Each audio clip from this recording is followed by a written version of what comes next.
Let me ask you this question. If you wish to or are already running a YouTube channel, what song would you play in your outro? Share with us below in the comments. I can't see the future, but I can predict that hopefully some of you will name video game OSTs or songs released by NCS or the Fat Rat, which is extremely valid. If you don't know what the latter two are, you're either a tiny baby or an ancient dinosaur, which is fine, but unfortunate, because they released the most epic bangers which dominated the internet back in the 2016-ish era and are still very popular, and you missed out badly. But what makes NCS and certain electronic tracks so good as outro music? What makes a good outro song for a video? I don't have outro music yet on this channel, so we're gonna find out together. I scoured the whole internet and literally no one has ever asked or answered this question before, besides the occasional Tweedledum warning Tweedledee that using copyrighted songs in an outro might not be the best idea. Maybe this is a sign that I'm crazy.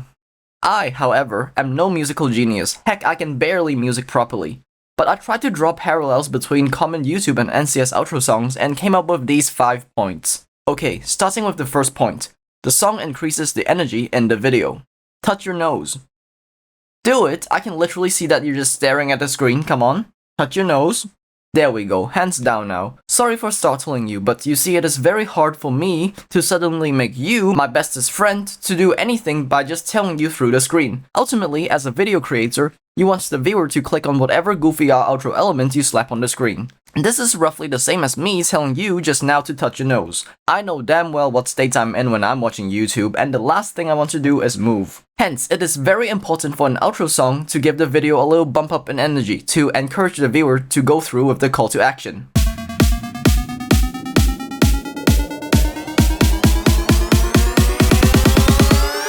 Nah, I'm just playing with you. Adding energy to a song can be done in a lot of ways, which may include transitioning between song structure sections, for example from a build-up to a beat drop, or by introducing a new element like a new melody, a new instrument, or a more intense rhythmic pattern. This brings us to our next point.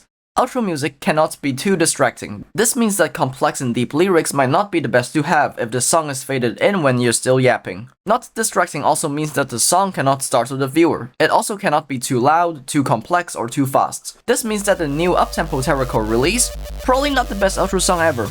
I love uptempo though.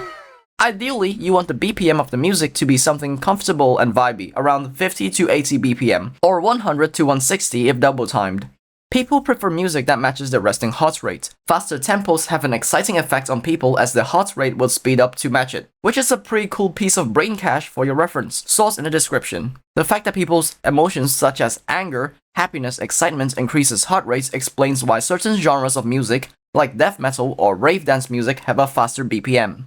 Speaking of emotions, we come to our third point. We want outro music to be uplifting and optimistic, as typically, a video creator wants to leave the viewer feeling euphoric and motivated by the end of the video. Instead of me yapping super hard, how about I do 2 back-to-back video outros with the same voiceover and you be the judge.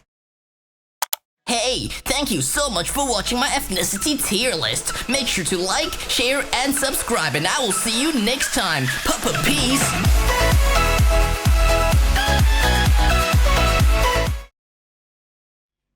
Hey, thank you so much for watching my ethnicity tier list. Make sure to like, share, and subscribe, and I will see you next time. Papa, peace!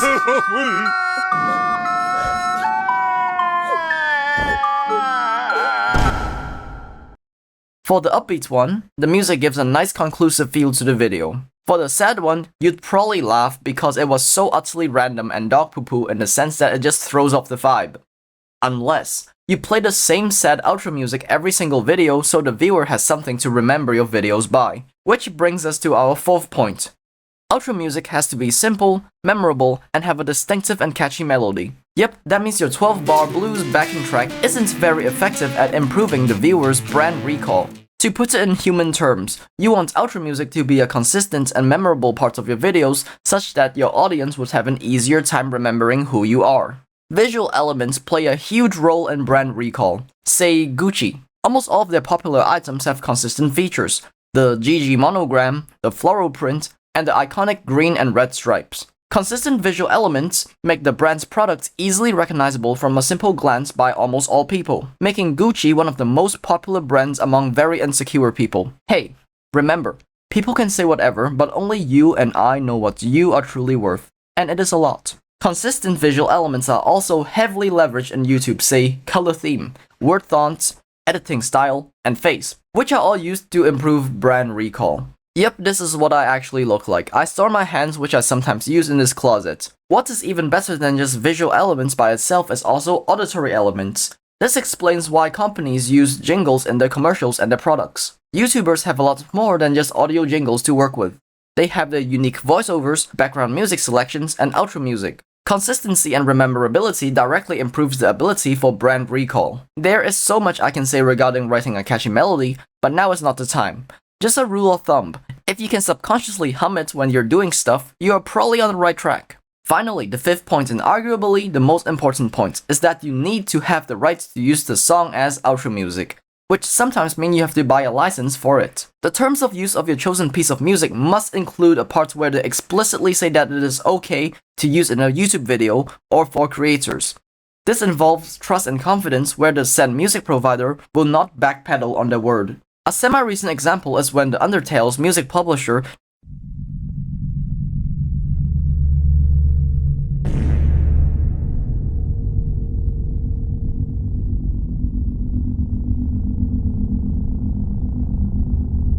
This became a slippery slope of a battle between publisher, artists, and creators. Other creator-friendly music publishers such as NCS, The Fat Rat, Kevin MacLeod all have been consistent in their support towards credited use of the music for many years, and boy do they release bangers. This may sound confusing, but there is a way to completely bypass the rights of usage. It is if you just simply compose and produce your own outro music yourself. No wait, before you start fuming, hear me out. You can start producing music today should you own a laptop or a PC that is slightly better than a Chromebook, which a majority of y'all are already using to watch this video.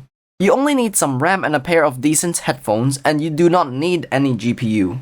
Here is a list of free software you can use to produce professional level music. Moreover, there are countless tutorials from producers that are masters of the craft that post very knowledge-filled videos on YouTube. If you have a small bit of music theory knowledge, just bite the bullet and follow an at least 1.5-hour YouTube beginner's music production guide for your DAW down to the dot without using creativity. Then try to recreate a variation of the final product without referencing the video. Yes, this endeavor may take a whole weekend and requires a lot of brain power for active learning. But boom, you know how to produce a song from start to the end. The rest of the tips and tricks content are, as named, just tips and tricks. And they are, though nice, not vital to music production. You might be surprised how not difficult it is to make a professional sounding beat with well-selected samples and sounds.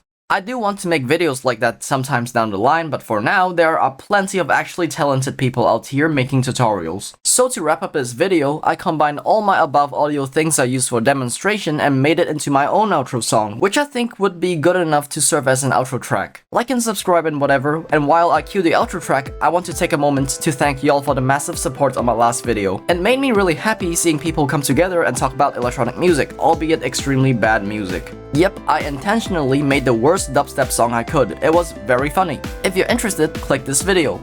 Otherwise, there is this other video. Thank you so much for watching, have a blessed day, and I will see you next time.